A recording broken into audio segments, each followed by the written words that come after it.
Gotten the message yet in Washington.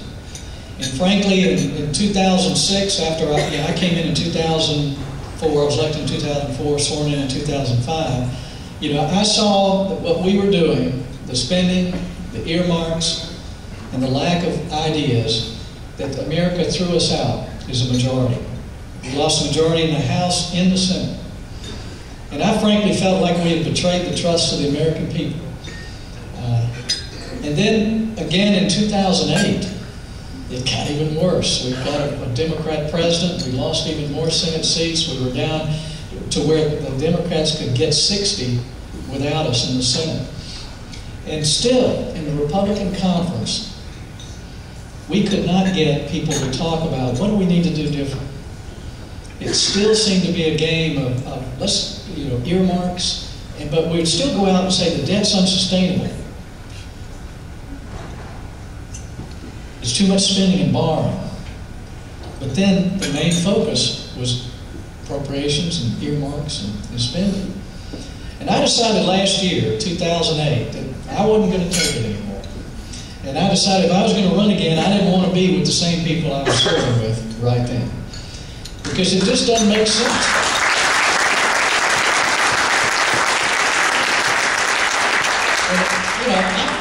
This isn't rocket science, it's common sense, it's arithmetic. If you told me when I ran for Congress that DeMint in 11 years, here's what it's going to be in our country today, that the federal government and the labor unions are going to own General Motors and Chrysler, that the federal government's going to own the nation's largest insurance company, that the federal government's going to own the nation's largest mortgage company, that they're going to expand their control over our schools. They're going to control and pay for over half of health care and try to take over the rest. They're going to strangle our whole nation's energy system, control our transportation system. They're going to try to use the financial crisis to take over our whole credit system, which they're doing now. And other things that you're probably not paying attention to because we're afraid of health care. The EPA is messing with their standards in a way that's paralyzing business. The FCC is coming out with rules to regulate the internet. You've got the Interior Department looking at taking another 10 million acres out west and taking the energy, the mining, the forestry, the cattle.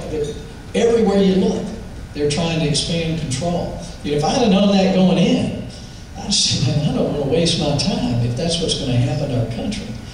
But there's good news on the other side of that. What happened when President Obama got elected? And I hope this time next year I can say, and we can all say together, the best thing that ever happened to this country was the election of Barack Obama. The best thing that ever happened to the Republican Party was the election of Barack Obama. Because while I had my complaints with the Republican Party, we now see what an unbridled, unrestrained Democrat Party looks like. And it's frankly scary where we are today. What the Republicans spent is small compared to what's happening right now. And what's happening across the country is what should encourage you. I remember the inauguration, and I had hopes that President Obama would come in and govern from the center and maybe actually help bring our country together.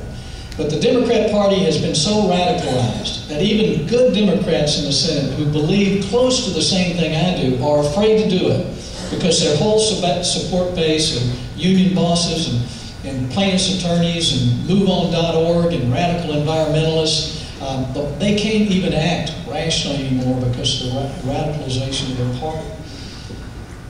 And that's the situation we're faced with right now. I remember the inauguration, and within a few weeks he was pushing the stimulus plan, and he'd used the bailout money to actually take ownership of General Motors and Chrysler.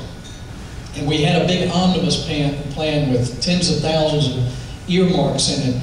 But we started seeing the tea parties. I went to my first one on tax day. And they started cropping up all around the country. And you started seeing people coming to town halls and shouting down their congressmen and senators. And you started sensing there was an American awakening going on, that people had been pushed as far as they could be pushed, and they were not going to take it anymore.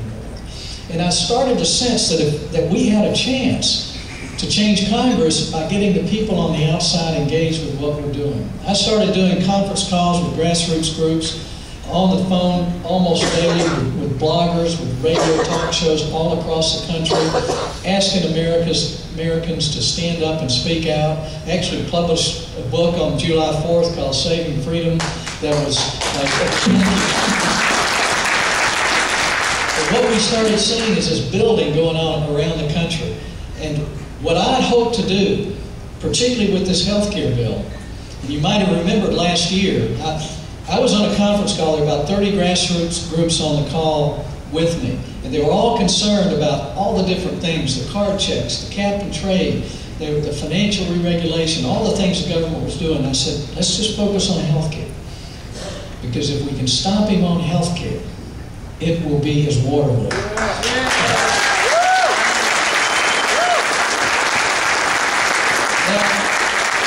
They never played the last half of that quote, because that said it will be his Waterloo, it will break him, and then we can go on to the freedom solutions that have always worked in America. This is about the right kind of solutions. And I didn't know that that conference call was going to be national the next day. And the president decided to make it an issue to try to intimidate me and others that were taking him on directly, because the leaders of our conference said, you don't take the president on directly, he's too popular. And the next day I had to make a quick decision. Am I going to apologize for saying that? Because the president came out nationally and said, you know, DeMint said this would be my world. I had to decide, am I going to run from it or am I going to run with it? And we decided to run with it, and it helped us.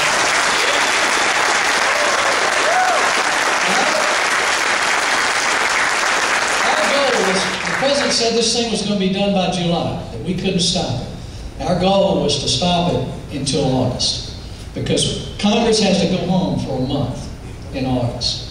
And what we did through the grassroots organizations, a lot of people that put money in the ads that you saw all over the country, is to prepare the ground for the town halls that people heard when they went home in August.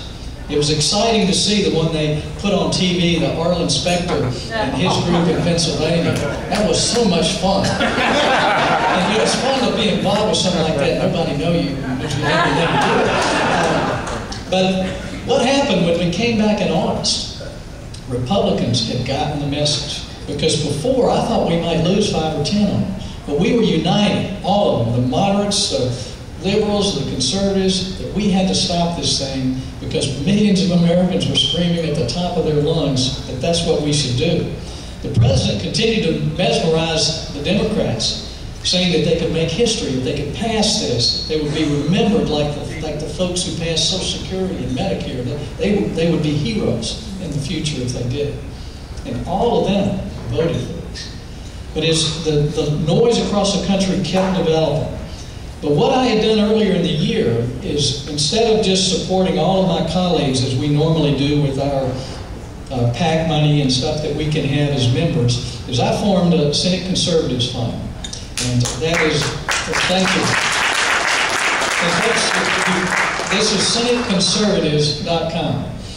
And instead of giving it to all my colleagues just because they're Republicans, I said I'm going to give it to real conservatives who have some backbone, who are going to help us fight this spending and debt.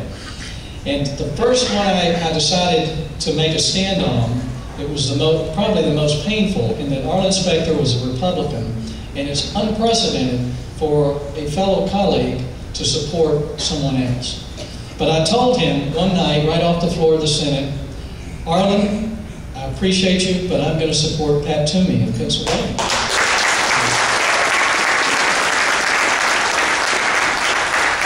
And I tried to say something nice after that, but he just held up his hands and said, I've heard enough. And a few days later, he became a Democrat. And I can't take the blame or the credit for that. But folks, if the party means no more to you than that, we don't need you in the Republican.